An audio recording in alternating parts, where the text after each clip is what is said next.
Dimanche dernier, 42% des Avignonnais ne sont pas allés voter. Dimanche dernier, le Front National est arrivé en tête au premier tour de scrutin.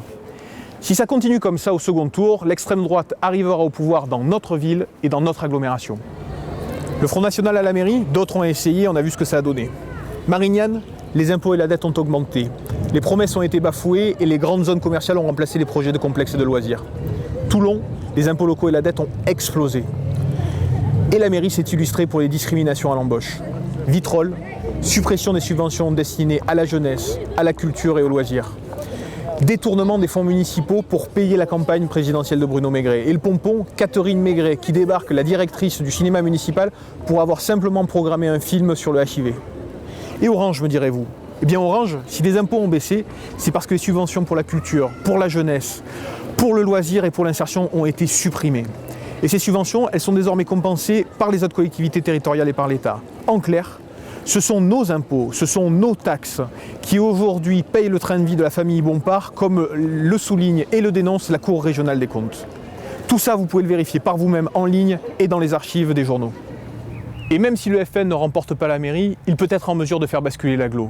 Parce que la majorité du Grand Avignon va se jouer à quelques voix seulement. Avec un score de dimanche dernier, et pire, s'il grossit encore, l'extrême droite va envoyer 3 ou 4 élus dans l'Assemblée communautaire.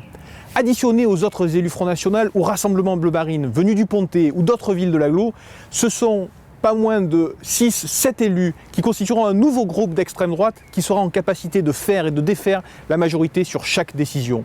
Du coup, concrètement, le Front National pourra, par son score, avoir un poids énorme sur le choix du futur président du Grand Avignon. Sur les orientations budgétaires des 330 millions d'euros de l'agglomération, sur la politique d'aménagement de la ville et sur les grands sujets de développement de notre commune. Mais la réalité, c'est que sur la plupart de ces grands sujets, le Front National n'a pas de projet.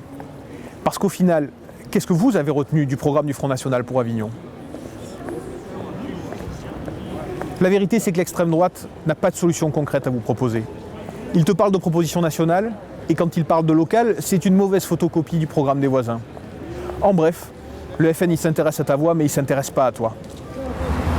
La politique te déçoit, elle t'énerve, tu veux donner une bonne leçon? Ne te trompe pas de colère. Comme toi, j'ai envie que ça change. Comme toi, je ne suis pas pleinement satisfait par les programmes des deux candidats républicains. Comme toi, je ne suis pas comblé par la constitution de leur liste. Mais chez l'un, comme chez l'autre, il y a de bonnes idées et des hommes et des femmes capables de bonne volonté et qui ont sincèrement envie de changer les choses.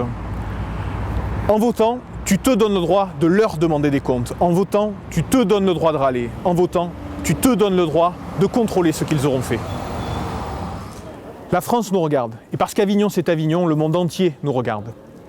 Avignon est une ville d'histoire, de culture, tournée vers le monde. Voter Front National ou Rassemblement Bleu Marine, c'est l'isoler. Et l'isoler, c'est l'appauvrir. Alors dimanche prochain, nous votons républicains.